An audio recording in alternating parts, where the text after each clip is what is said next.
Nobody knows where it all began or where it came from, but it's said that ice hockey's a simple game.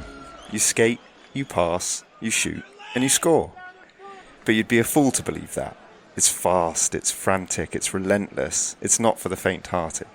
You have to be skillful, yes, and of course you have to be tough. And above all, you have to have heart. Boy, do you have to have heart. Everyone is chasing the Holy Grail. And if you're going to reach the top of this mountain, you better be ready to fight. Literally. If you're going to drink from Lord Stanley's mug, you better be together. Because nobody succeeds in this sport alone. Nobody. This is the Sporting Almanac Podcast.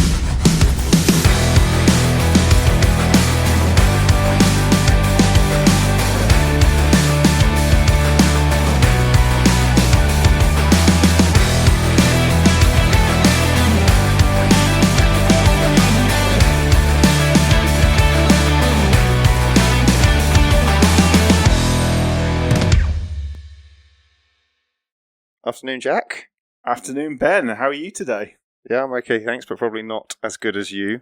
Congratulations to Liverpool. Oh, thank you. Oh, you're so kind. And congratulations to Arsenal on their fantastic Champions League semi-final win in the ladies. The ladies, yeah. Inspiring the men, perhaps, to a comeback in France? Hopefully. Well, we'll see. We'll see where that all goes. But yeah, should we go straight in? Yeah, I'm very excited this week for several weeks in a row now, back in America, for the NHL Playoffs, for the race for the Stanley Cup, and also, back in Europe, the Ice Hockey World Championships at the same time. So it seemed rude not to do some ice hockey today. Well, yeah, although there is a other North American country that will be very, very disappointed with that introduction. I think Canadians, with it being their national sport, when you say we're back in America, we'll have something to say. Probably do that again, shouldn't I? I'm going to be... I mean, I'm going to America in the summer. I'm not going to Canada. Well, actually, it remains to be seen. Who knows what's happening in America, so... So we're back in North America for... Well, we can't save it. We're in Canada, we're in North America, we're in... Yeah, America, well, the United States. We'll see where the Stanley Cup ends up. Maybe we'll end up in America. Yeah. Maybe we'll end up in Canada. But yeah. Maybe I'll be right. Maybe I'll be wrong. Maybe. Either way, what a tournament. What a sport. What an exciting game. Yeah. A game that neither of us know very much about as well, I think it's fair to say. No, I mean, I can start with the very basics, of course, as we love to. I mean, for those who don't know, ice hockey is a game played by two teams of 6 on ice, as you would imagine. Instead of a ball, it's a puck. It is high speed. It is high impact. It is dangerous. It is potentially very dangerous, as we sadly saw a couple of years ago in the United Kingdom, where a player lost his life playing the game. Yeah, you're talking about the Nottingham Panthers player, aren't you? Adam Johnson. Yeah, that investigation's just been closed as well. Do you know the outcome? Yeah, just a tragic accident. As expected. Yeah. It's horrible stuff. Yeah, very horrible. But yeah, it's a great sport. Yeah, I mean, we're not going to cover this particular event in detail today, but it's a staple of the Winter Olympics. One of the flagship events, in fact. But immensely popular, as you've already said, in North America. Both Canada and the United States. We're going to start off talking about the National Hockey League playoffs, and we're going to end finishing on the World Championships, which are due to start this weekend, I believe. Yes, they are. And also there's like a B tournament. Did you know that for the World Championships? Yeah, it's so... Which we're in, which has started, I think. Yeah, for those who follow football, I think the most... the best comparison would be it is similar to the Nations League, the European Nations League. Except it's taken very seriously. Yes, in that you are playing to obviously win the tournament, but if you finish too low, you get relegated. If you are relegated and you win your division, you can get promoted, which is probably a strange concept to some of those in North America, promotion and relegation. Oh, yeah, that's true, actually. It's an alien concept, isn't it, in professional sport in North America, generally speaking. Certainly not common, yeah. But yeah, I mean, ice hockey's a weird old game. Like, turning to the NHL, should we try and explain how it started? If you know how it started, you'd be a better historian than me. Oh, God, I mean, yeah. Talk about throwing a bone to obtuse professions when it comes to sporting podcasts. This one is definitely for the historians. if anyone can figure it out, let us know. Let us know. Yeah. Because basically, the simple form of it is the lineal origin of ice hockey is just very unclear. Yeah. It's supposed to have evolved from several different types of simple stick and ball games. Sort of generally accepted, it emerged in the 18th and 19th centuries, Britain, Ireland, and elsewhere, but it's very, very unclear. I think when we were doing some research on this, we we learned that there is a engraving from 1797, which is unearthed by some Swedish sporting historians, which I guess is appropriate given it's a popular sport in Sweden. Absolutely, yeah. Two chaps called Carl Gidden, I might be mispronouncing the Swedish surname there, and Patrick Huda, again, forgive me for pronunciations. They found an engraving anyway where people on skates with a stick and a bung on the River Thames when it was iced over, which they think was in December 1796, and that might be Nice. the first,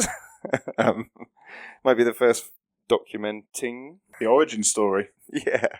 To be fair, as long as there's been ice and as long as there's been bored children, particularly, there probably has been certain games played on ice similar to that. Obviously, there's a lot of sports which influence it. The most notable one being hockey, or field hockey, as you would say. Yeah. Which has been played since it's believed 1772 in England, and now is played much better by the rest of the world, as is tradition for English invented sports. Naturally. I don't know, GB, we're quite good at hockey still. We're right. Okay. We medal occasionally. But you're right. That's clearly the most influential. Although, having said that, there is the sport of bandy. Yeah, bandy's cool. For anyone who knows ice hockey and knows football, it's basically like 11-a-side ice hockey, essentially. And it's one of the main national sports of Russia, but it was also played in Sweden and even medieval Iceland, apparently. That's pretty cool. It was played there, which was cool. Codified rules since 1882 there. It's colloquially known as Russian hockey. Mm-hmm. But there was no clear distinction between bandy and ice hockey until 1920s, which says a lot about the origin of ice hockey, really. Yeah, exactly. It's probably worth going down that rabbit hole, isn't it, with bandy? If one had more time, because you'd probably find. Oh, I'm sure we'll get the opportunity in the future. Yeah, exactly. And but then there's other sports as well which are said to have been influential in its emergence. Hurling is one. Yeah, good sport. Yeah, a very interesting sport as well. An ancient Gaelic Irish origin sport that, I mean, most people will probably be familiar with that. But that dates back forever. Goes back as early as 1366. And was being played very regularly in the 18th century. I think it was codified in 1884 when the Gaelic Athletic Association was created. And we'll probably do an episode on the All Ireland one day, to be honest. So I was going to say the All Ireland. I'm trying to think when it is. It's end of July. Might be a busy period, but we'll try and fit it in because that is proper sport. That.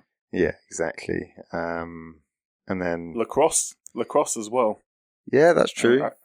Hockey in the sky. Deserves a mention. Hockey in the sky. Yeah, hockey in the sky, as it's called. A lot of players who play ice hockey in the winter in North America will play lacrosse in the summer. I have a friend who plays lacrosse, who is the only person I've ever met who plays lacrosse and never stops mentioning lacrosse. So shout out to you, Bleety, today. Yeah, and I guess actually this is an interesting piece in the puzzle. So shinty is the other sport, which has supposedly had an influence. That's somewhere between hurling and field hockey, probably closer to the latter. But it was mainly played in the Scottish Highlands. Anyway, its relevance is the word puck is derived from the Scottish Gaelic puck or Irish pock, which means apparently to poke, punch, or deliver a blow. Nice. The blow given by a hurler to the ball with his, I think it's pronounced kaman, is always called a puck. And I think that is essentially where the puck emerged from. Okay. Because all of these sports were brought to North America by the British Empire as it was. Naturally. And so that's effectively why we say the origin isn't entirely clear, because the Europeans went over to North America and then the North Americans effectively devised their own version of this sport or iterations of these sports, which was obviously played on ice and become known as ice hockey. I think ice polo and shinny are other winter games that might have had a role. But yeah, anyway, the long and short of it, mate, is Montreal is considered the centre of the development of contemporary ice hockey. I think it's unsurprising. Yeah, recognised as the birthplace of organised ice hockey. That's where an inherited singular version of ice hockey came to be. It was transferred from Halifax in and around 1872, 1873. Again, can't be sure. And there's a version of that game that's said to have been born in two nations at once. Obviously, Canada as it is now, like modern-day Canada. And I am going to butcher this, but I think Mi'kmaq or Mi'kmaq, which I think is a First Nation of Canada, which is really cool if that's true. I'm not going to try and pronounce it because I've not practiced, but no, that is cool. It's a cool story, though.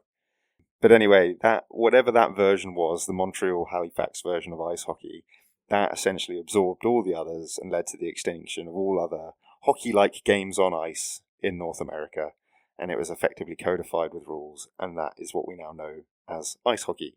So, yeah, weird. Magic. All comes together in the end. Yeah, and like, mate, the story goes on, basically.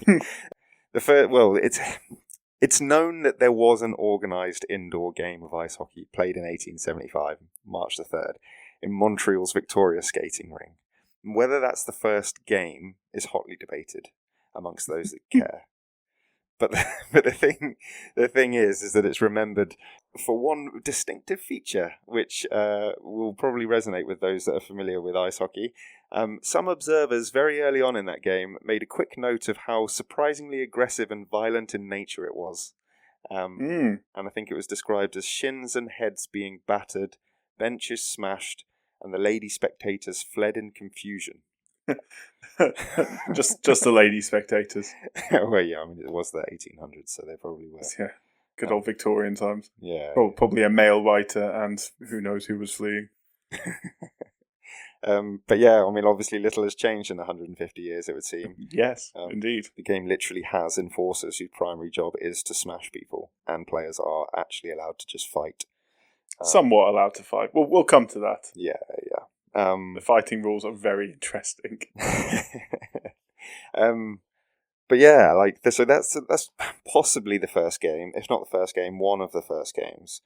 But then from there, the McGill University Hockey Club, which is the first ice hockey club, was founded a couple of years later in 1877, and that was followed by the Quebec Hockey Club in 1878, and Montreal Victorias in 1881, and there were some rule changes which reduced the number of players, etc. But essentially the number of teams would grow, and a first unofficial World Championship, which is relevant given what we're discussing today, was held at Montreal's annual Winter Carnival in 1883.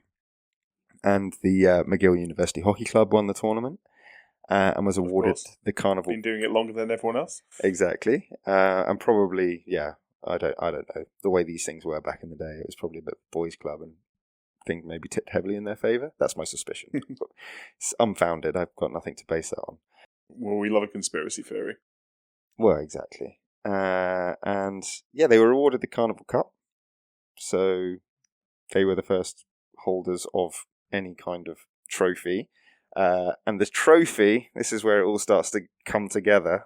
In 1886, the teams competing at the Winter Carnival organised the Amateur Hockey Association of Canada and played a season. So after the World Championships, they then set up their first season. And the season was sort of not like a conventional league. It was a season comprising of challenges to the existing champion, a bit like boxing, I guess. Right. Yeah, so winner stays on. Winner stays on, exactly. And then in 1888, the Governor General of Canada, whose name was the Lord Stanley of Preston, first attended the Montreal Winter Carnival tournament and was very impressed with the game, as were his sons and his daughter, Isabel Stanley, who were all hockey enthusiasts. And in 1892, realising that there was no recognition for the best team in Canada, although number leagues and championships had trophies by that point, the family purchased a silver bowl for use as a trophy. Known originally as the Dominion Hockey Challenge Cup, it was first awarded in 1893. Again, it doesn't have a good ring to it. No, it does. For a better name for that, yeah. Yeah, exactly. Yeah. Well, it would change its name, weirdly, and it would become known as Go on then, Jack. Would it be the Stanley Cup? It would be the Stanley Cup, exactly. There we go. The biggest goddamn trophy in the world. Yeah, and it is awarded annually to the National Hockey League Championship team. And just as a little side note, just a little homage to the tangents, Stanley's daughter Isabel was one of the first women to play ice hockey, which is fun. Nice. Yeah. So yeah, cool. That's how the Stanley Cup came about. That's how the teams, I guess, emerged from sort of nothing, and popularity just exploded in Canada and North America generally from there. Spread to Europe. Popularity just grew and grew. The basis for the formation of an overarching governing body, etc. Although that's another story, because we'll come on to the National Hockey League in a minute. But it did take a little while for that to emerge. But yeah, that's ice hockey, and that's the Stanley Cup. You have to go back, as all these things, to the 1800s. Yeah. It's no real surprise, actually, that it became as popular as it did, because there can't have been a huge amount to do at this point, sports-wise, between, February and May, that sort of time, while in the north, while the world was frozen around you. No real surprise that someone designed a sport that suited the conditions, and it took off, because, after all, everyone loves sport. Yeah, that's true, actually. And I guess, like a lot of places in more temperate climates, would just play football and rugby and things like that, whereas it's not really an option when you're frozen over for 6 months of the year. No, not a good option, anyway. We've all played football on ice, and you know what it does to your knees if you fall over.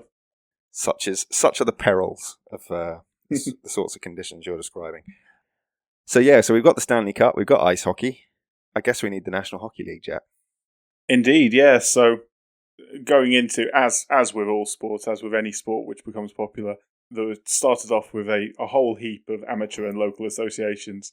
But the first big leader, the big leading organisation, was the Eastern Canada Hockey Association, the ECHA, which emerged as the initial leader and held the Stanley Cup. It was ostensibly the preeminent ice hockey league until a rich bloke called Ambrose O'Brien of Renfrew, Ontario, scion of a prosperous silver mine owner and founder of the Renfrew Creamery Kings ice hockey team. That's a good name. It's really good. Was seeking admission to the ECHA so as to be able to win the Stanley Cup, obviously, as is everyone's dream. The team had applied to the Stanley Cup trustees as champions of the Federal League, but had been rejected.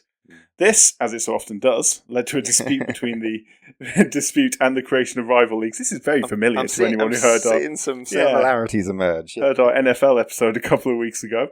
Someone gets rejected to a league, thinks, I could just make my own. So it led to a creation of a rival league, and much like the NFL, long story short, it was resolved in 1910 by the creation of the National Hockey Association in Montreal. There wasn't a merging of the leagues exactly, but the NHA essentially adopted several teams from the ECHA, which then folded, which allowed the NHA to inherit, somewhat aggressively, the Stanley Cup. Yeah, the weird thing about the Stanley Cup, which is it didn't even try and get bogged down in the weeds of why it moves around or how it's able to transition between the various different... hostile takeovers, apparently. Yeah, well, the reason is because I think it's owned independent of any league. It has, we referenced it there, I think. It has trustees. Oh, cool. And the trustees are the owners of it, and they effectively, I think, for want of a better phrase, loan it to the governing bodies, which is why when these takeovers are taking place, the cup is able to move fairly seamlessly to whatever the most prominent setup is. It's interesting that. So essentially the cup has, at this point, had more prestige than the leagues themselves. Yeah, everyone wants the cup, yeah. Yeah, that's cool. I don't mind that at all. Yeah.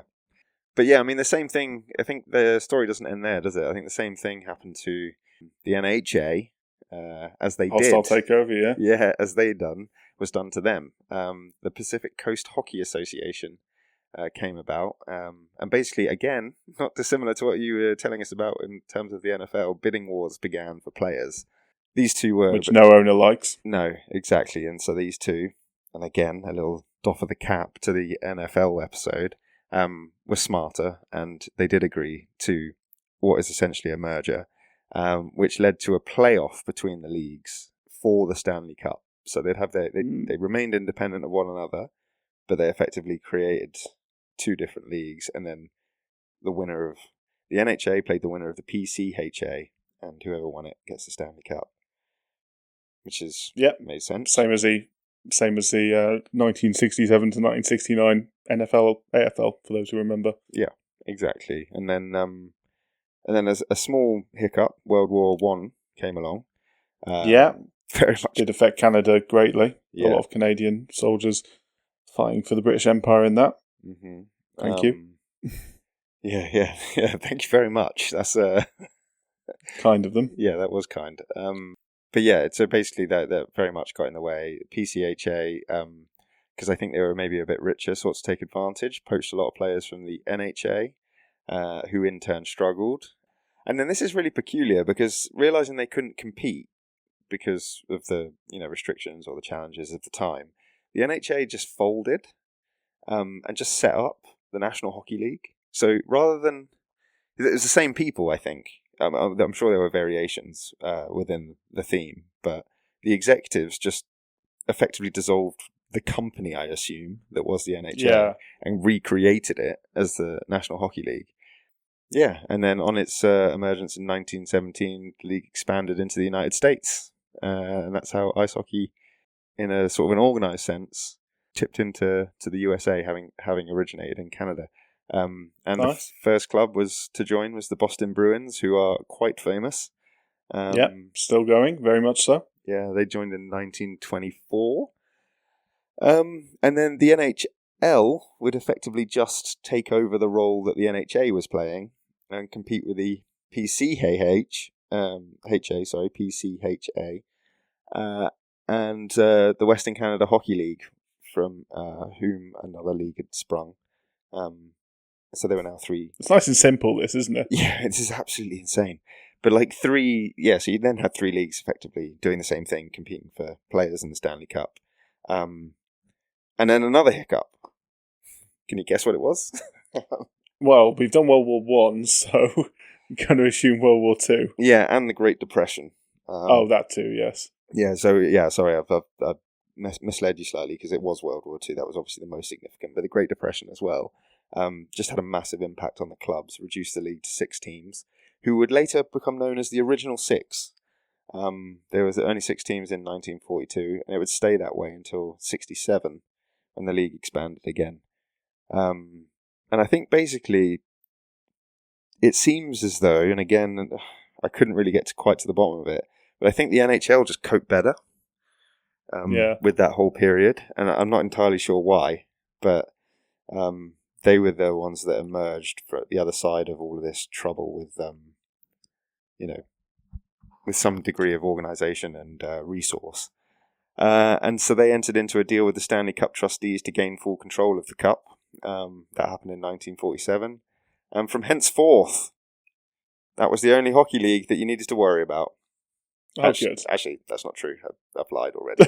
The World Hockey Association temporarily challenged them in 1970, in the 1970s. As was popular. Yeah, but failed. And the NHL actually stole 4 more teams when they managed to defeat that challenge.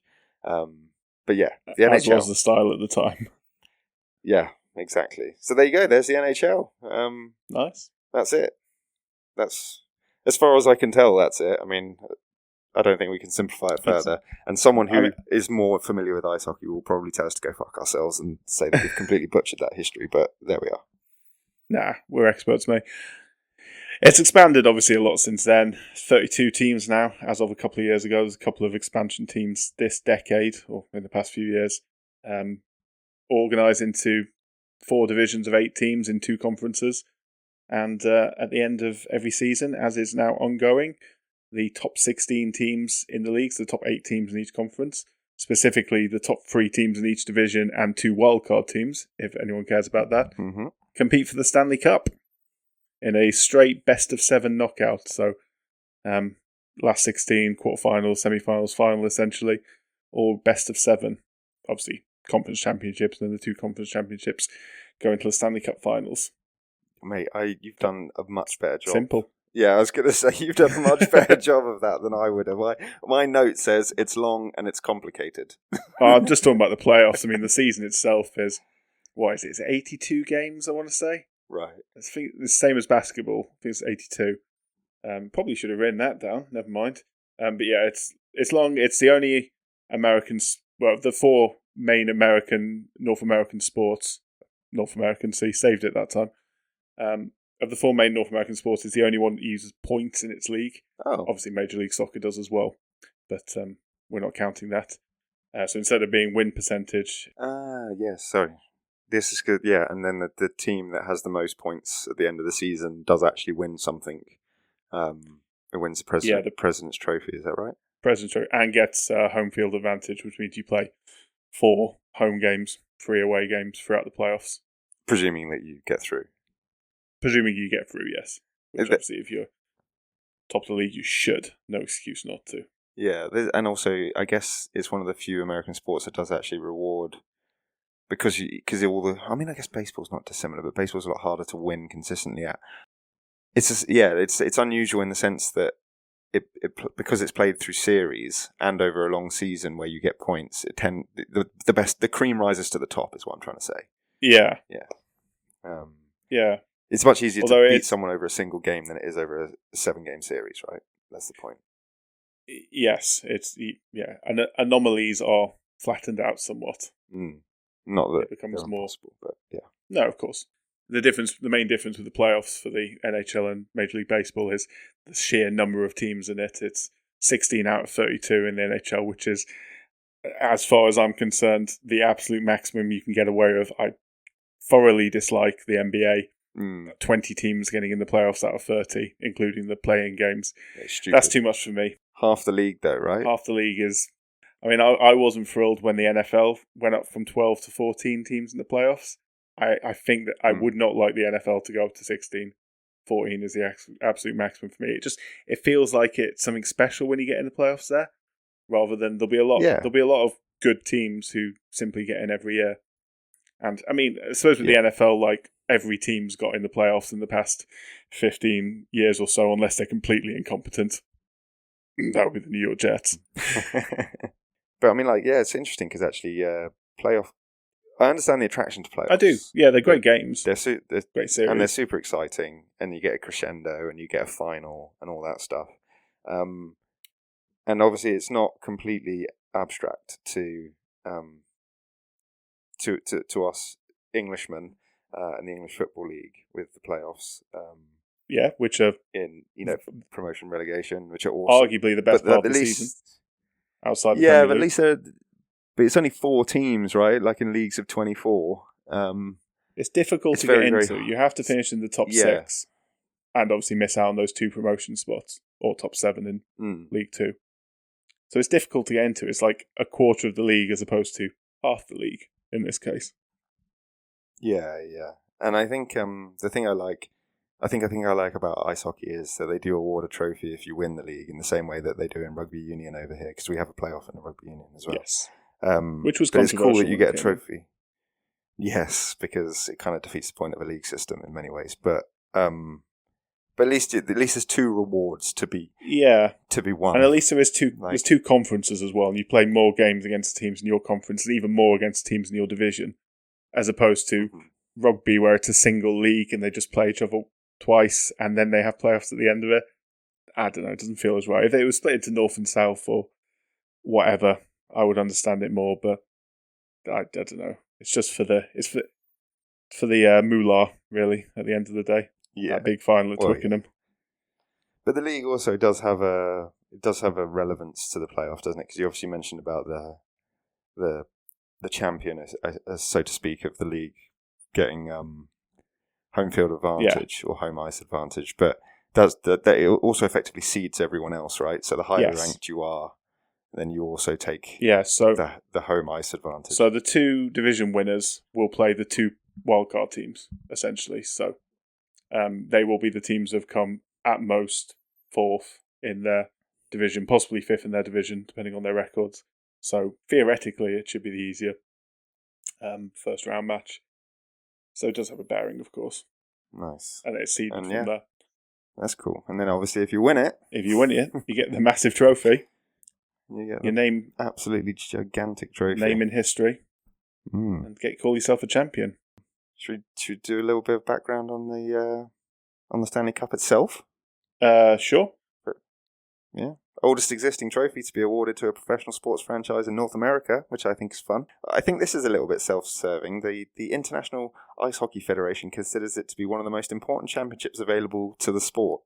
I don't know if they're talking about all of sport or to the sport of ice hockey, because if it's to the sport of ice hockey, it's basically the only trophy that anybody wants to win. Yeah, it seems... I mean, Olympic gold, if you call that a trophy of sorts. World Championship, which we'll come to. I mean, calling it one of, it's clearly the biggest trophy in club hockey, literally and figuratively.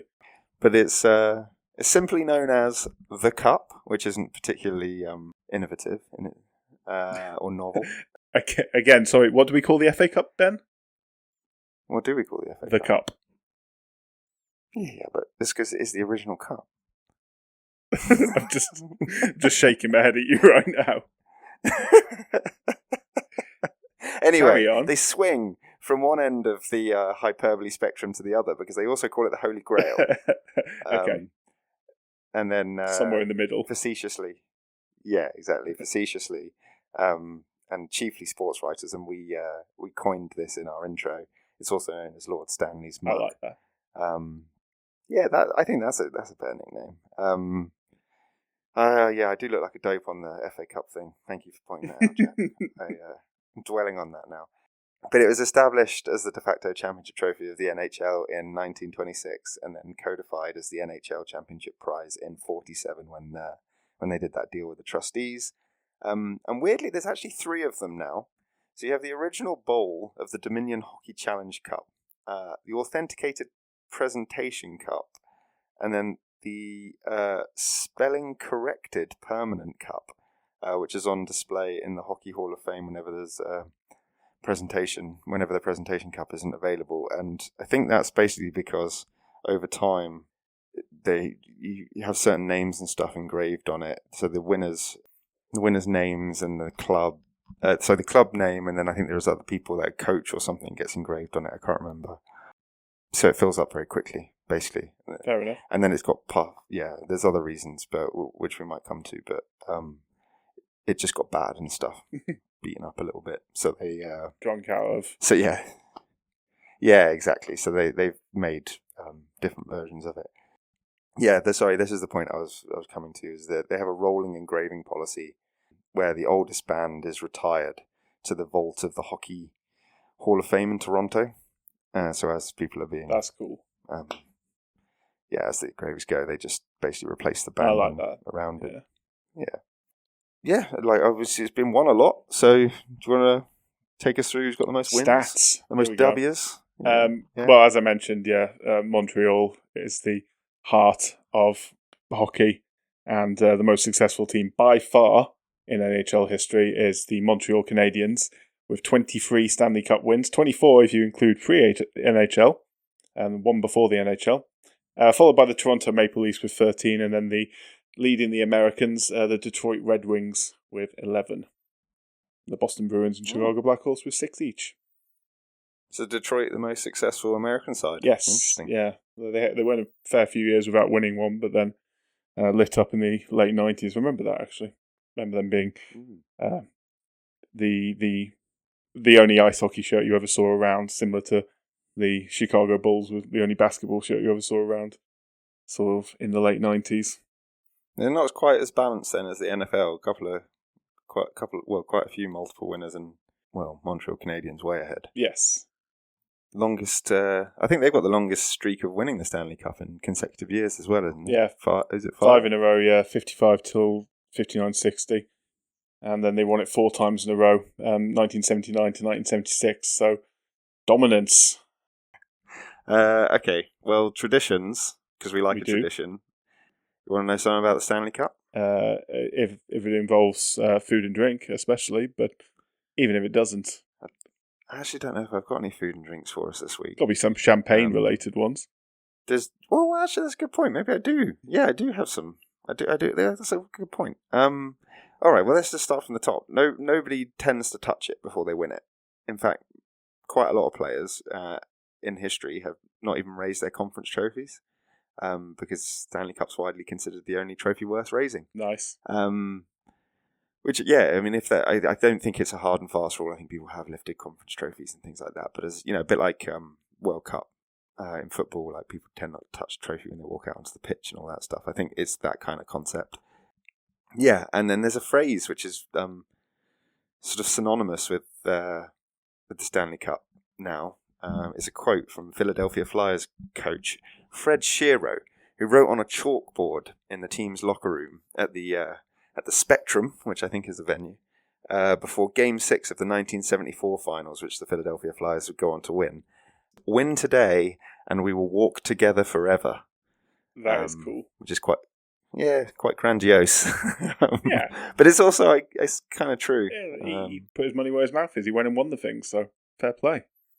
So yeah, and then it's this is something I didn't know about American sports, but this is a peculiar aspect to the Stanley Cup, as it's presented to the winning captain, and apparently the winning owner of most American sports is presented with the trophy originally. Mm-hmm. Yeah, certainly is in with the Vince Lombardi Trophy in the NFL, which love it or hate it. It's not it for anyone who doesn't know. In football, in soccer, association football, it is always the captain, and the owner would be nowhere near that trophy lift. It'll be 6 or 7 people down in the royal box, maybe. You would be mocked to within an inch of your life as an owner if you went up even the team manager will wait till all his players have lifted it. Even a legendary team manager would wait for all his players to lift it before he had to lift himself, unless it was his final game and he was retiring afterwards or something like that. Yeah, and then like maybe a very, he'd very lift it exceptional second. circumstance. It's always a captain. Yeah, so that's good. I like that. Yeah, well done, hockey. Yeah, exactly. They do a lap on the ice with it as well, and the drink. You were right, Jack. I think you probably already knew, and you were just doing me. The size of, I mean, even if I didn't know, and I did know, the size of the trophy. At some point, that will have been filled with, I mean, a great deal of liquid, shall we say, in 140 years, or however long it's been presented for. But yeah, there is a tradition where they fill it with champagne and they drink from the top bowl after their victory. So there is a little a drinking tradition. Fair enough. There's been lots of misadventures, actually. Lots of people have mistreated it, which is probably also the primary reason for all the different replicas that are now in use. Yeah, I was going to say. But do you want me to link us back to the Kentucky Derby? Always. Yeah. So one of the fun stories of the misadventures is that in 1994, after their win, to break a curse, which I'll come back to in a second, the New York Rangers took the cup to Belmont Park and filled it with oats and let the Kentucky Derby go for gin, eat out of it. So there you go. The Kentucky Derby winner. Amazing. 1994, that's when Holy Bull didn't win it. I remember. In not at all dodgy circumstances. Oh, it's that same one. Oh, that's incredible. Okay. Well, there we are. All these things link in. But that curse, just whilst we're on it very quickly, during the 1940-41 season, the mortgage on Madison Square Garden was paid. I think there was an issue with it, and there was some dispute going on. Anyway, the management publicly celebrated by burning the mortgage in the cup. And some fans basically claim that this desecrated the cup. To see it. Leading to a curse. It's always the owners. Leading to the curse. Leave it to the players, guys. 1940 that was, so it was a 54 year wait for the Rangers to win, but then when they did, they partied hard, as you just heard. So, with oats. Yeah, oats and go for gin. I'm sure these guys were not on the oats and were probably closer to the gin. Drinking that rancid Belmont Park drink. Oh yeah. At the I can't even remember what it's called because who frankly cares? It's not even served anymore. I kept changing it because it was so rank. The one the New York Times did not like. Yeah, that one exactly. So I think now is an opportune time, if you will allow me to indulge myself, to talk about some unwritten rules of hockey and about those enforcers that we've mentioned previously. Yeah, that'd be boss. Maybe even end with a story. I might have a story at the end of this. Let's be honest, we're all here for the fight stories. Well, the story's about a fighter for sure. So, yeah, just like other American sports, baseball being a good example, but pretty much all sports, all American sports. I suppose all sports, including football as well. But hockey has its own set of unwritten rules, those sort of informal rules, unspoken codes of conduct that govern respect and conduct with each other on the ice. Kind of stuff you won't find in the official rule book, but every player knows it and every player has been taught it since they were in pee-wees. Since they could barely stand up on the ice, they'll have been taught these rules. Stuff like don't shoot the puck after the whistle, don't celebrate like you've just scored the winning goal in Game 7 when you're already up by 5 goals. Someone takes a cheap shot at your goalie, you drop your gloves straight away, no questions asked. You don't let that slide. Hold on a second. They have an equivalent of the keepy uppy.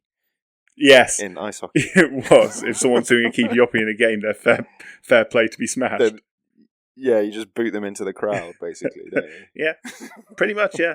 Nice. I didn't know that. So I suppose don't celebrate against your old club would be one in football, which Emmanuel Adebayor did not adhere to.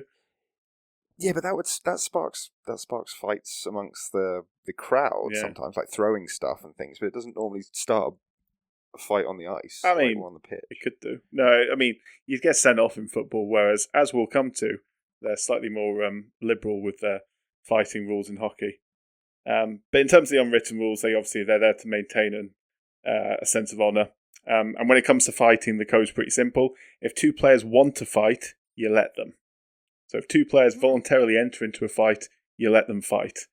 So in the National Hockey League, fighting does get penalised, but it's far from outlawed. When 2 players square up willingly, so gloves off, eyes locked, it's like a mutual agreement, a controlled moment in amongst the chaos. Both players get 5 minutes in the box, but they stay in the game once it's over with. That kind of fight, weirdly, is more accepted than if someone jumps into a fight that's already in progress, if someone comes flying off the bench to get involved, or someone tries to provoke a scrap by targeting one of the team's star players or something like that. Those situations do trigger harsher consequences.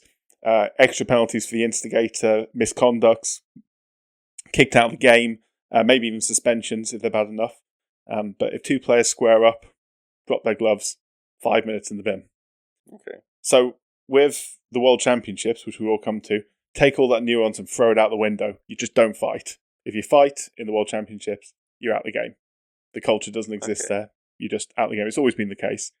Basically, the Canadians are hard. That's what we're saying. I mean, I think there's a lot of things you can say about Canadians, mostly positive, and one thing you can certainly say about them is they are hard as nails, generally speaking. Yeah. Tough guys. Yeah. So you get ejected, obviously, in the World Championships or wherever else. But the NHS, while it still clings to its old code, NHL.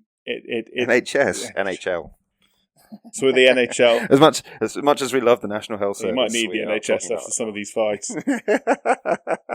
Good point. I'll just move. Well, very well saved. Very well saved. So traditionally in the NHL, it ain't the major stars that do the fighting.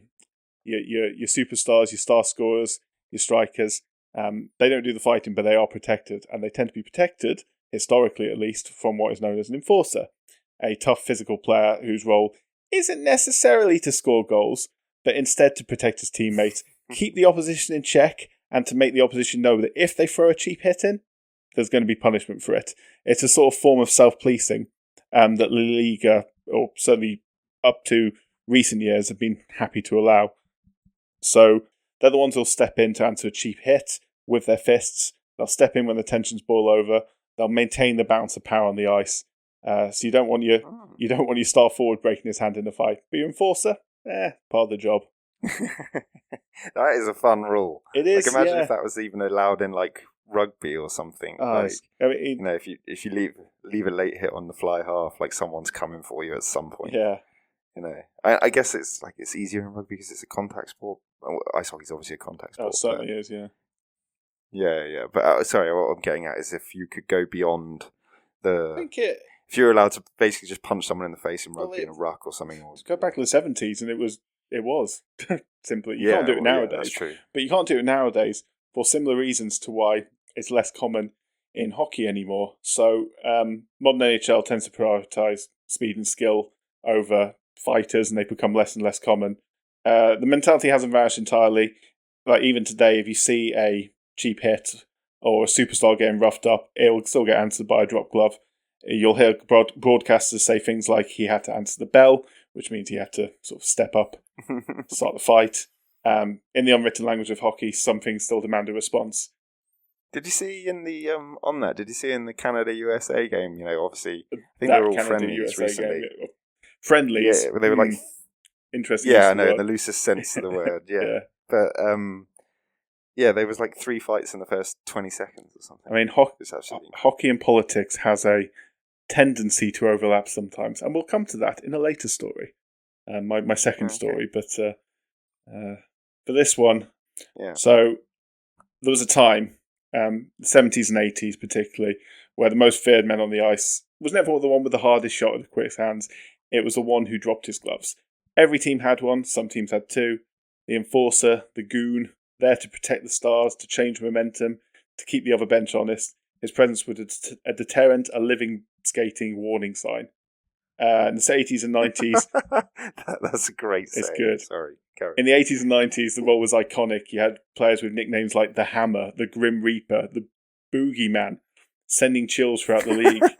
Fights were expected, celebrated even. They weren't just tolerated, it was tradition.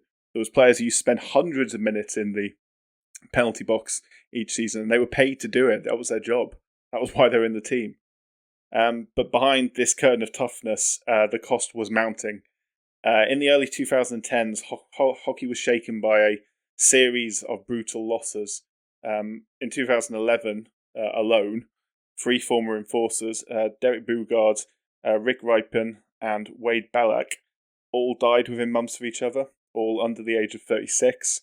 All had battled depression, and one, after his death, was found to have advanced CTE. I was going to say, where are we going here? We're going with concussion. Yeah, so that's a brain disease linked to repeated head trauma, for those who don't know. And they weren't the only ones as well, as we'll soon discover. Suddenly this role that symbolised loyalty and grit and determination came to represent something darker. It was a job that demanded pain, suffering that was masked and too often ended in tragedy. So the NHL began to change, rules tightened, rosters evolved. The fighter, once a fixture, began to vanish. Fights are rarer today. There's 0.2 fights a game compared to about 1 fight a game back in the heyday. So 1 every 5. 1 every 5 games rather than 1 every game. 1 every 5 games in an 80-game season plus the playoffs. So yeah, really rare. Yeah, I mean, it's all relative. You might get one instance in a Premier League season where someone displays what you would conventionally call violent conduct. Yes, but as mentioned, the punishment is much worse in association football. Anyway, these enforcers, they were more than bruisers. They were protectors, sacrificers, and in too many cases, martyrs. And I do have a story about one of them in particular, if you would indulge me. Yeah, of course I will. So he was a star, a father, a legend, but he was a man in pain as well. It's a story of a very, very interesting man and one of hockey's most feared and most beloved fighters. It's a story of fame, addiction, violence, redemption, and tragedy. It's the story of Bob Probert. Okay. So Bob Probert was born in Windsor, Ontario, which was just across the river to Detroit, paradoxically to the south of the US city because of the way the border links around Lake St. Clair and Lake Erie, which is one of the 5 Great Lakes. The proximity was more than geographical. It would become symbolic of his career, defined by the borders between Canada and the USA, through fame and infamy, between joy and destruction. He was drafted 46th overall by the Red Wings in 1983, by the Detroit Red Wings, just across the water. Probert entered the NHL in 1985 after serving his time in developmental leagues. He quickly became a fan favourite, not just for his fists, but for his heart as well. In Detroit, he joined a team still trying to find its footing after years of mediocrity. They were obviously a successful team historically. Probert gave fans something to believe in, though: toughness, loyalty, raw emotion. He formed the most feared enforcer duo in hockey, together with teammate Joey Kosa, together known as the Bruise Brothers. Nice. I know. Primarily tasked with protecting the team's superstars, such as a man who is now actually the Red Wings general manager, but then he was a talented young centre called Steve Yzerman. Still called Steve Yzerman, just does a different job now. He's still got the same name, yeah. Maybe Steven now. Steven Yzerman. Bob was... Mr. Steven Yzerman. Bob wasn't just an enforcer, though. In 1987-88 season, he scored 29 goals and tallied 62 points, which is goals plus assists, which is a very good total for someone who also led the league with 398 penalty minutes in total. So impressive, Okay, considering how impressive. little time he spent on the ice. Yeah, efficient. Yeah. He played in the NHL All-Star game that season, which was almost unheard of for an enforcer. Just a credit to how good a player he was. Oh, please tell me he annihilated someone. In the All-Star game. I don't know about in the All-Star game, but I mean, YouTube. Go on YouTube and just YouTube Bob Probert, and there's a lot of fighting videos, shall we say. Okay. And I just thought it would be funny to see him just absolutely destroy some star player for no reason. It's both entertaining and also tragic, considering the circumstances. So the Red Wings got to the playoffs that year. Their playoff run saw them fall just short in the conference championship game against the eventual Stanley Cup winners, which was Wayne Gretzky's Edmonton Oilers. He's quite good. Yeah. I haven't really mentioned him yet, which is surprising. We'll come back. Come back.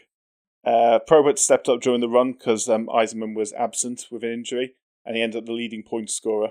Again, as I mentioned, goals plus assists in the team during the playoffs.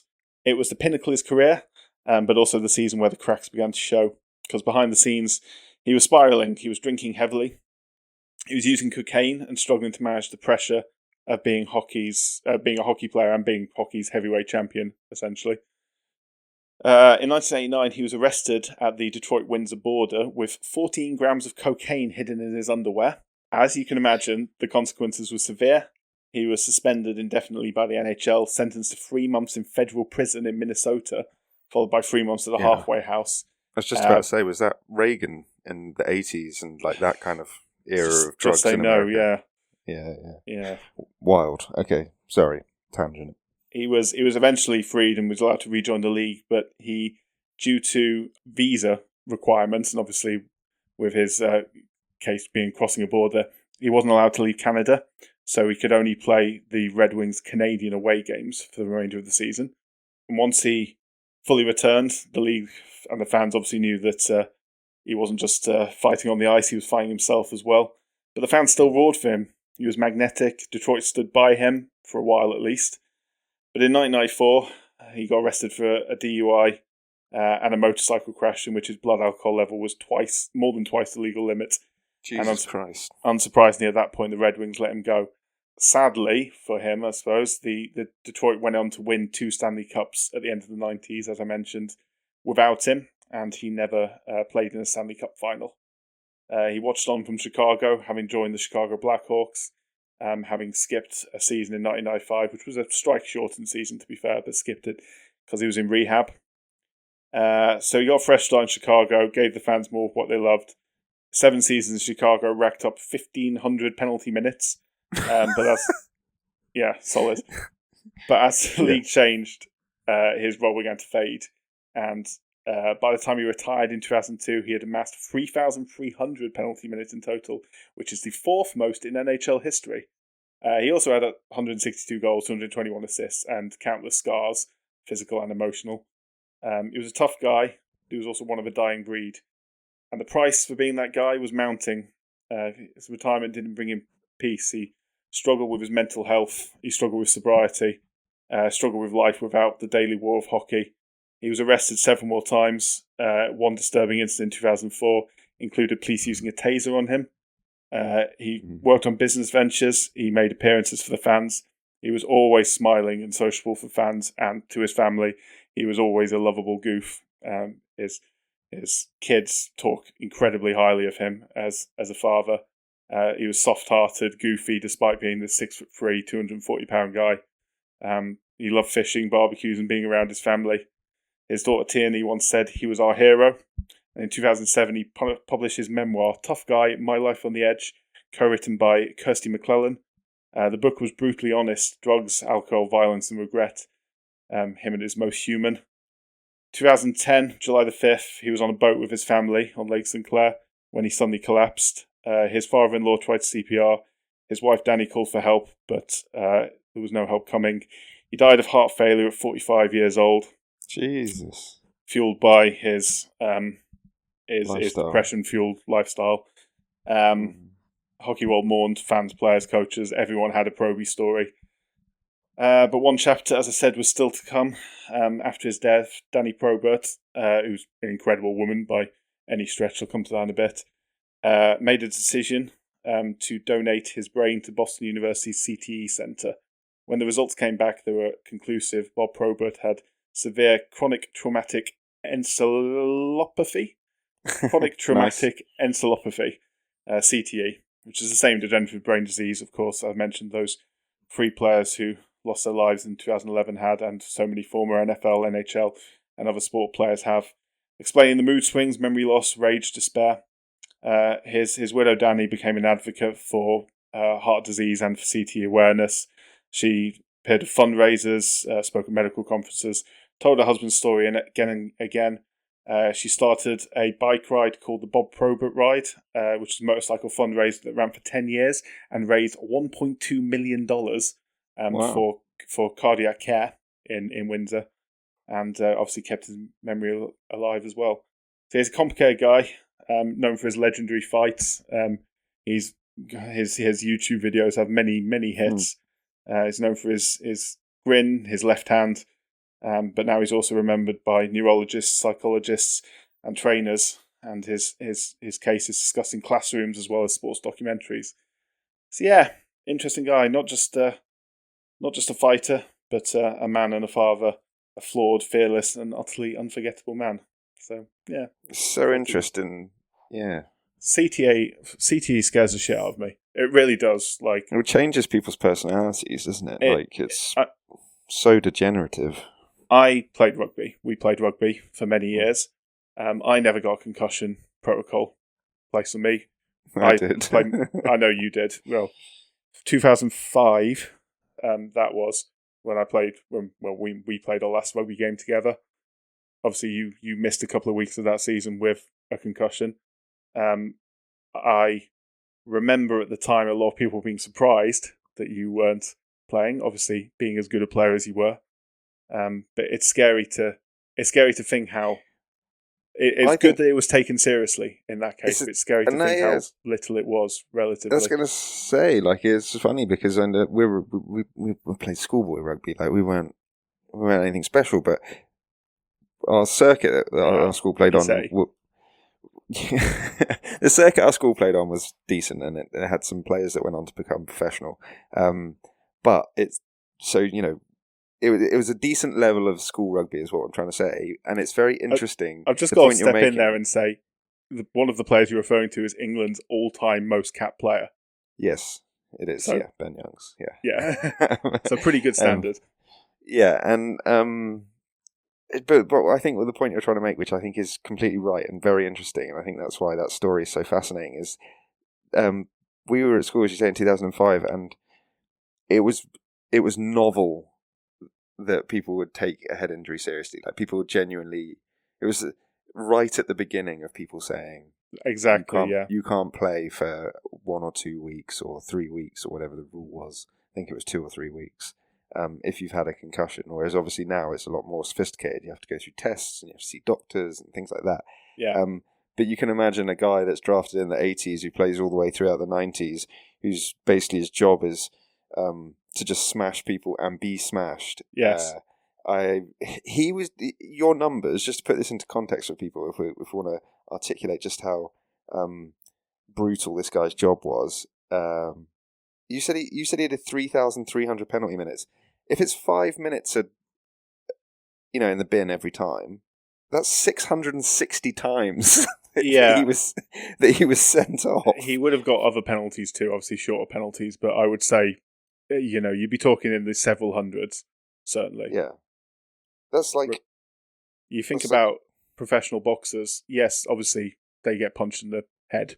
That is their job, but they're only fighting once or twice a year. Whereas 300 fights over a 15-year career is 20 fights a season.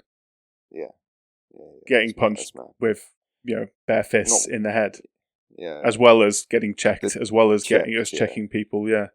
It's That's a really interesting story. Really interesting bloke. I like flawed heroes. Obviously, I'd rather someone didn't have their demons and didn't have those struggles, but At least it makes people feel more human and real. And there is a silver lining to it. You referenced the research and the charity work and the benefits and the good that's come from that. So it's not all doom and gloom. But no, that's a good story. I mean, obviously, the understanding of concussions nowadays is vastly different and vastly improved from, as we say, when we were playing sport as kids. I am a junior football coach, as I mentioned. Every single football coach is required to do concussion protocols now. It's not necessarily in depth. You can do it in more depth, but you have to go through the steps. You have to understand what the steps are in order to be a coach. You have to understand how to, if someone's got a knock on their head, how to go about assessing them for a concussion, how to go through the recovery process of a concussion afterwards. And I don't take any chances. It's so, especially at the age we're going at. I mean, every coach wants to win games, of course, but for God's sake, it's kids' football. It's just not worth it compared to the costs. Not even close. Yeah, well, there's some theory, isn't there, that you can get it from like heading a wet football, particularly older footballs and stuff like that. So like, plenty of older footballers certainly have. A guy brawling for a living, who's also being body checked every 5 seconds is I mean, geez, football's a non-contact sport, strictly speaking, or semi-contact sport. You're not getting hit in the head by your opponents. Yes, you're heading a ball repeatedly, often more in training than you do in matches. I think that's the main concern. And for anyone who doesn't know, all heading in football is restricted up to under 12 level. Now, there's no heading the ball at all. If you head the ball, you give away an indirect free kick. Gets a lot of criticism, as you can imagine, from a lot of people, but ultimately... But in 30 years' time, you'll have less people with degenerate brain conditions, and in 60 years' time, less people hopefully developing dementia and Alzheimer's. And what's the cost? I mean, you can learn how to head a football from the age of 12 quite competently. It's not a core skill you're going to have to have built up since you were 8 years old. You're probably not going to be heading the ball very well at 10. I never used to head a ball until I was like 18, and I taught myself to head a ball just because I thought, well, I can't be such a wuss anymore. And now that's a real healthy mindset. Well, no, I'm teasing you. But it's a long time ago, Ben. The point is it's a grim condition. Yeah. And it's sad that it takes the toll that it's taken on guys like that. Yeah. And obviously the 4 players I mentioned, all their deaths can be, or the behaviour certainly that led to their deaths can be linked obviously to CTE. Some of the ones I mentioned who died in 2011 were suicides, linked to depression, which is obviously very common. But yeah, it's so dangerous in so many ways, and it's scary as well. Like the idea that you could have damage that you will not discover until you're in your 40s or 50s or something like that. See, a lot earlier it should be. And then in more serious cases, complete behaviour shifts that can lead to, I mean, Aaron Hernandez is the obvious example. Serious. Benoit. And Chris Benoit, and many, many others. It is scary. I think we should do a whole episode on it sometime. I think we should stop talking about it now because I could go on all day. And let's talk about Wayne Gretzky. Yeah, it's heavy dopes. Let's talk about Wayne. At least quickly. Again, we could do a whole episode on him, but he's really good. He's a very bloody good ice hockey player. So, the most prestigious award in the NHL is the Hart Memorial Trophy, which is awarded annually to the MVP, most valuable player. And Wayne Gretzky won it 9 times, including 8 years in a row, and 9 out of 10 years in the 1980s, in which period he won 4 Stanley Cups as well, which is mad. He's got an appropriate nickname. Yeah, he was, the great one. He was until very recently the all-time highest scorer in the NHL. He was recently overtaken by, it was Alexander Ovechkin. Yeah, Alexander Ovechkin, yeah. He's called the Great 8, most career goals, won 3 MVPs, 1 Stanley Cup. Yeah, obviously a brilliant player. Gretzky, a lot more assists than him and a lot better all-round player. And Gretzky as well really revolutionised the idea of ice hockey. For such a great player, he was a team player. He was a guy who understood that it was all very well and good being the best player on a team, but if your team aren't doing what they should be doing and pulling strings around you and making space for you, most importantly, you'll just have two big defensemen double marking you and you won't be able to do anything. So the idea of sort of building up team play, he wasn't the one who started it. I think the Soviet Union teams, certainly in the 60s and 70s, probably really started revolutionising it. But in terms of the NHL, like that, the teams he was in and the way they played with him at the heart of it was notable, shall we say. Yeah. Speaking of notables, other notable players, Gordie Howe, who's known as Mr. Hockey, 6 times MVP, 4 times Stanley Cup winner in the 1950s.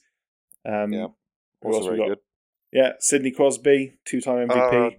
Mate, I love Sidney Crosby's story. He's still going. Sid the Kid, 3 times Stanley Cup champion, 2 times Olympic gold medalist, scored the game-winning goal in overtime, 2010 against the USA. And I remember that. Defended it as captain in 2014. Is he still playing? Yeah, he's still playing. Mega. Yeah, Sid the Kid. Yeah, not so much of a kid anymore. And Joe Thornton was another fun one, isn't he? Because he's, I think he's the only player to win the MVP award, having switched teams during his winning season. Yeah, has that ever happened in football? Is that like a Premier League Player of the Year or anything? That's mad. I don't think so. Yeah, I don't think so. No, crazy. Yeah, he switched teams and carried on his unbelievable form, and went on to win the MVP. But yeah, nice. Who was Gretzky at? The Oilers. I know he moved. The Oilers, and then he was traded in the trade, like one of the biggest trades in American sport history, to the Los Angeles Kings, in I think the early 90s or 1989 maybe. But yeah. So incredible stuff. Yeah. Should we talk about the World Championships? Yeah, well, I guess we should, because it's weird that it clashes with the NHL. But I don't think it's a bad thing necessarily. It probably makes the game more accessible internationally. Go on. Do you have any idea why it does clash? So I think essentially it clashes because it's an annual tournament, the World Championship. Obviously, if your team's not involved in the NHL playoffs, the NHL season is over. The regular season, just the playoffs are going on. Most European leagues have finished by now, and it's scheduled around the European calendar. I mean, it could almost be the European Championships if it wasn't for the fact that the USA and Canada are invited to it. There's not a great deal of teams outside of Europe that I can think of that are also competing it. There may well be, but certainly not many. So having it set around the European calendar, I guess, makes sense in those regards. And historically speaking, there wasn't that many overseas players in the NHL other than sort of Americans and Canadians until relatively recently. And as well as that, it was also an amateur tournament in its history. I think before the 1970s, it was an amateur tournament anyway, so it was moot. It didn't need to clash. So I think just traditions as much as anything. There is also the World Cup of Hockey, which happens. I mean, it happened in '96, and then 2004, and then 2016, and it might happen again in 2028. And that is NHL approved and happens outside of NHL season. And the sort of end result of that is that the US and Canada have won all of them. So this is why I'm saying I don't think it's necessarily a bad thing. I think it evens the playing field, and there are genuinely different winners every year, and teams go through spells where they are dominant and then spells where they're not. And I genuinely think it's a pretty good competition. It's, as I mentioned, it's in like 3 leagues: Division A, Division B, Division C, and we are there or thereabouts. I mean, other big ice hockey playing countries are like Russia, Sweden, Finland. Yeah, some of the former Eastern Bloc countries, I think, play double. The big, I think the big 6, as they're called, are Canada, the USA, Sweden, Russia, Czech Republic, and Finland. I believe. Czech Republic, that's niche. Oh yeah, because Petr Cech now plays, doesn't he, in goal? Yeah, not for the Czech Republic, but he's. I think it's the national sport of the Czech Republic, and more on that shortly. Nice. Yeah, So, I mean, yeah. it was. Did you say this? I think you might have already said this. It was part of the. It started as part of the Olympics, which is really weird. Did you touch on the history? So the Ice Hockey World Championships were first held in the 1920 Summer Olympic Games. Yeah, which is weird. From especially because it was the Summer Olympics. Yeah. From 1924 it was part of the Winter Olympics, and from 1924 to 1968 the Olympic hockey tournament was also considered the World Championship that year. But from then on, it essentially doubled up. Oh, I see. Yeah. That makes Yeah. sense. Yeah, and I think the only thing I've read about is that the Soviet Union and Canada had an enormous rivalry. Yeah. At first, which makes sense. Soviet Union. When we come to do the Winter Olympics next year, which we will be hitting the ice hockey hard as part of that as well.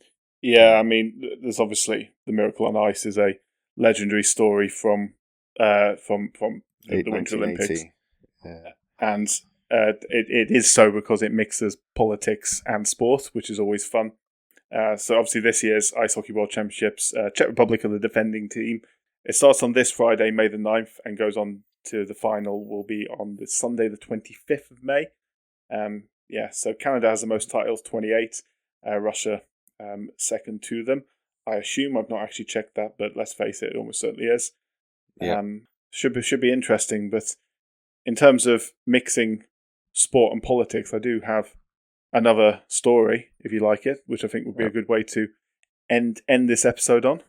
Yeah, nice. Yeah, because it is very much around the Hockey World Championships and a bit of politics as well. So this is March of 1969, and the people of Czechoslovakia were nursing a national trauma at the time. Not just personal heartbreak, political disappointment, sporting disappointment, nothing like that. It was the soul-deep ache of betrayal, of being crushed under the boots of supposed allies. Because 7 months earlier, in August 1968, the tanks had rolled in. The Soviet Union, backed by Warsaw Pact forces from Poland, Hungary, and East Germany and Bulgaria, launched Operation Danube, a full-scale military invasion of Czechoslovakia. Their aim was to put an end to the Prague Spring, a period of bold progressive reform started in 1968 and led by the country's new first secretary of the Communist Party, which was Alexander Dubček. So Dubček's movement was revolutionary, not in the sense of violence, but in the sense of hope. He sought to create socialism with a human face, a more liberal, more open-minded, and just generally more open society within the Eastern Bloc. Censorship was lifted, political prisoners were released, writers were allowed suddenly to speak their mind after not being able to for so many years. People smiled in the streets, and naturally, Moscow hated it. For the Kremlin, this... Who could have guessed? Yeah. For the Kremlin, this flowering of freedom in Czechoslovakia was a cancer, a sign that the Iron Curtain might be thinning, which it probably was at that point. They feared it would spread, that East Germans or Hungarians might want the same freedoms. So in the dead of night and without warning, over 5,000 Soviet tanks and more than 200,000 troops crossed the border, with many more following in weeks to come. It was a betrayal of the highest order. Soviets had long posed as protectors, brothers in arms, against the might of the decadent Westerners. But today their tanks now stood in Wenceslas Square, their soldiers staring down at civilians from machine gun turrets, and their boots crushing the cobblestones of Prague, Brno and Bratislava. Czechoslovakia hadn't fought back militarily, because how could it? But emotionally... Well, it also wasn't expecting it, so it probably wasn't prepared. Yeah. I don't think they had any chance of doing so. Emotionally, spiritually, it was a nation in revolt, though. People stood in front of tanks, they gave wrong directions to invading troops, painted over road signs, scrawled protest slogans on every wall. There was chaos for weeks, but gradually Moscow imposed its will. Dubček was dragged to Moscow, broken, and then returned under pressure to, quote-unquote, restore order. The KGB flooded the country. Soviet advisors oversaw media, universities, military command, etc., as despots tend to do. Known reformers were fired, protesters disappeared, homes were watched, phones were tapped, and the brief dream classic Soviet tactic as well. People disappearing. Yeah. Brief dream of freedom curdled into a new era of repression, known almost euphemistically as normalization. Right. Then came a student called Jan Palach. In January 1969, this 20-year-old philosophy student walked into Wenceslas Square, doused himself in petrol and lit himself on fire. Fucking hell. Yep.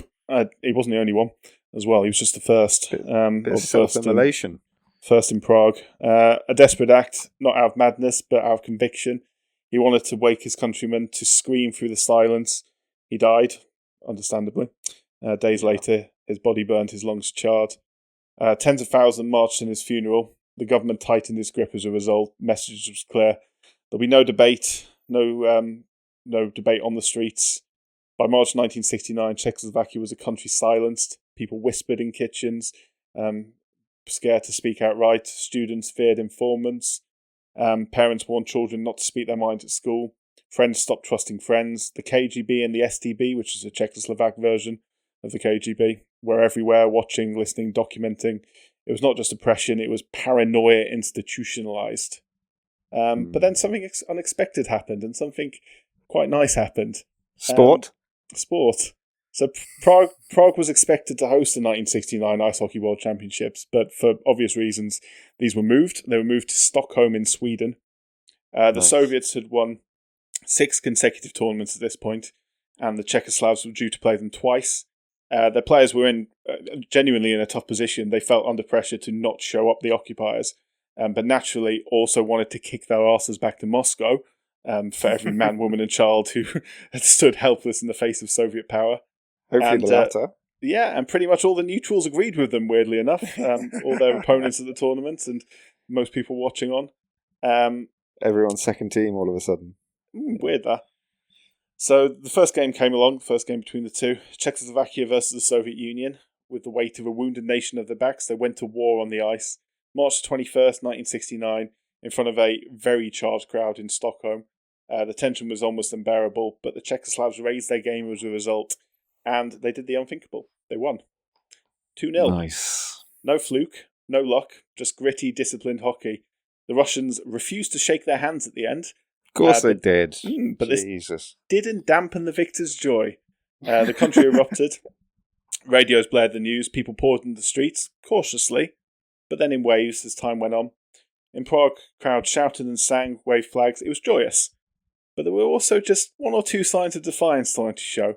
Not quite there yet, but just starting to show. 1 week later, March 28th, they played again. The final? This time, no. It's just like it's a single group, like a round robin. Okay. Yeah. Okay. So the Soviets were understandably determined to crush the upstarts. The Czechoslovak team had something stronger than fear, though. They had pride. The game went back and forth, but after the Czechoslovak team forced themselves into a 2-goal lead, they never let it go. They stood firm and eventually won 4-3 after a late Soviet barrage. Beating the Soviets twice in one tournament, absolutely unprecedented, and it felt like justice. Across Czechoslovakia, euphoria now truly exploded into full-scale public demonstrations. People sang the national anthem in the streets, Soviet flags were burned, statues of Lenin were defaced, the Russian airline Aeroflot's office in Prague were ransacked, slogans appeared on walls, brazenly demanding an end to the occupation. It had gone beyond celebration and become almost an uprising. Historian Michael Stalik would later say, "The idea that we could defeat the mighty occupiers in something gave people a shot in the arm." But again, the regime responded. Riot police were deployed, secret police filmed crowds from rooftops, dozens were arrested. Some disappeared into the labyrinth of interrogations and beatings, careers were ruined, files were opened on thousands of ordinary citizens. Even a tiny ember of resistance was more than the regime could tolerate, and this was more than that. In the years that followed, any hockey tournament held in Czechoslovakia, the government took no chances. Whenever the USSR came to play, security was tripled, uniformed officers stood by, plainclothes agents roved the stands. If your cheering was too loud, suspicious behaviour, one wrong chant, at best you'd be out, at worst you'd be detained. The government feared hockey. Because of the people, hockey had become a language of resistance. The Russians took it well. Yeah. The Soviets, rather. Yeah, classic. Sorry. No, please. The spirit was never fully crushed. Through the 70s and 80s, the Czechoslovak national team remained a hockey superpower. Always skilled, always dangerous. They took more gold medals in 1972, 1976, 1977, 1985. The only country other than the Soviets to win it until 1987. Every time they faced the USSR, the stakes were higher. Even behind the Iron Curtain, the rivalry burned. Though the Soviet invasion had crushed the Prague Spring, the dream of freedom didn't die. Then came 1989, where the same spirit returned in full force during the Velvet Revolution, a peaceful student-led uprising that finally swept away the communist regime and restored democracy once and for all to Czechoslovakia. Freedom, finally. Czechoslovakia split peacefully in 1993 into two sovereign nations, the Czech Republic, now generally known as Czechia, and Slovakia. Many wondered how they'd fare alone, certainly in sporting terms, and the Czech Republic certainly thrived. Olympic gold in 1998, 6 World Championships between 96 and 2010. Names like Hasek, Jager, Eliáš became legends, and finally, they won their 7th world title as an independent nation in 2024. So as I mentioned, are the reigning champions. But it was Slovakia's golden moment in 2002 that felt like the final beautiful punctuation mark on this story. Again, hosted by Sweden, where the 1969 heroics had taken place. Slovakia, a small, newly independent nation of 5 million people, stunned the world. They beat Canada. Then, in the final, they faced their Cold War ghost, Russia. Led by Peter Bondra, Slovakia fought tooth and nail. With less than 2 minutes on the clock and the scores level, Bondra fired in the game-winning goal. Slovakia won 4-3, a nation roared.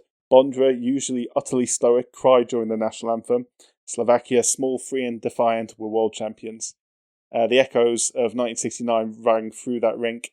In the end, it wasn't just about hockey. It never was. It was always about pride in the face of power, about dignity where dignity had been denied, about how a puck, a stick and a scoreboard became tools of rebellion. The Soviets thought they'd silence Czechoslovakia, but inspired by the heroes on the ice, the people spoke back, as they always do, in the end. There you go. That is a great story. I do like that story a lot. That is the epitome of what sport can do. Yeah. Basically. Just one thing, just a couple of games over the course of a fortnight or whatever it was. Give people hope again, give them something to celebrate, uplift morale, and Bob's your uncle, you got a full-blown revolution on your hands. So just to get a little political for a second, I hate it when people say that sport and politics don't mix. Because the people saying sport and politics don't mix are always the people who don't want it to mix. Yeah. When it brings people together and they are punching in the right direction, in this case being a very good example of it, I think sports and politics absolutely should mix. Yeah, I think have so often. That's the thing, isn't it? It's all degrees and it's all depends on what you're championing. But there's no reason why it can't. Like it can be a bad thing. Like we've seen sport abused for propaganda reasons, sports washing. Yeah. You know, there's loads of negative sides to sport and politics mixing. But when sport and politics mix for the better, like there is no reason why you can't harness that power for good. No. I completely agree. No, and I will at some point absolutely be talking about football and South Africa as a very good example, and rugby indeed, and South Africa. Yeah, exactly. There's some very good examples, yeah. Because, Robben Island, and, we'll get into with it. Yeah. That's a great story, Jack. I guess we probably should leave it there, should we? Yeah, I mean, do we want to talk about obviously what's upcoming next week? But before that, where we can see the Ice Hockey World Championship.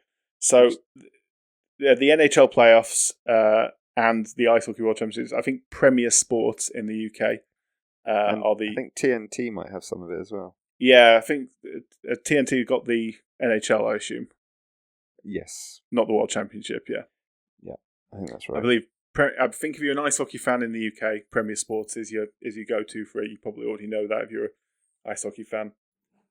In the USA, I'm sure you can watch the NHL playoffs everywhere, and Canada. ESPN, ABC, I think. I imagine it's just automatically beamed into the brains of Canadians, so I don't think we have to tell them about that. No. It's like saying, watch the FA Cup final. Speaking on of, Saturday. Yeah. Yeah. So what is coming up? Well, where are we going next? I guess first. We're going to Wembley, and we're going to Wembley twice. The women's and the men's FA Cup final are both next weekend. The women's FA Cup final is Chelsea versus Manchester United again, which is a shame, but we'll forgive. And the men's FA Cup final, so the women's is on Sunday, I should say, and the men's is on Saturday, which is Manchester City versus Crystal Palace. So because Crystal Palace have never won a major trophy in their history. They've never won a major trophy. They've never played in Europe, I don't think. No. Feel free to correct me, any Palace fans, but I mean, let's just say all the neutrals are going to be supporting one of those two teams. Yeah, and it's not the one that's backed by oligarchs and has made the last 3 FA Cup finals or whatever it is.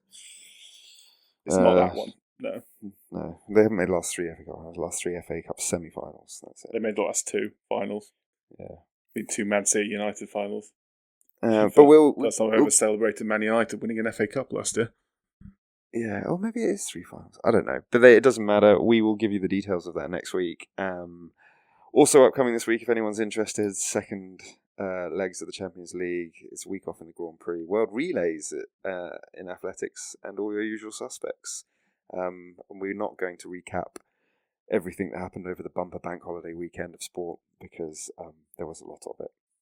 I mean, we can talk about Liverpool winning the title again if you want, because that was fun. Just be magnanimous in victory. I could rephrase it. We could talk about Spurs losing 5-1 if you want. Yeah, nicely done. Nicely spun. But no, yes, well done, Jack. Well, should we leave it there? I think so. Awesome. All right then. Well, goodbye, Jack. See you later, Ben. Once again, thank you for listening to the Sporting Almanac podcast. It is always hugely appreciated. If you enjoyed it, give us a like, a subscribe or a rating wherever you get your podcast from. That will help, but most importantly, please tell your friends. Nothing will help more than word of mouth advertising. It's honestly the best thing. Our theme tune is Oh Yeah by Harmony Productions. You can find us on Blue Sky at The Sporting Almanac or drop us an email at thesportingalmanacpodcast@gmail.com.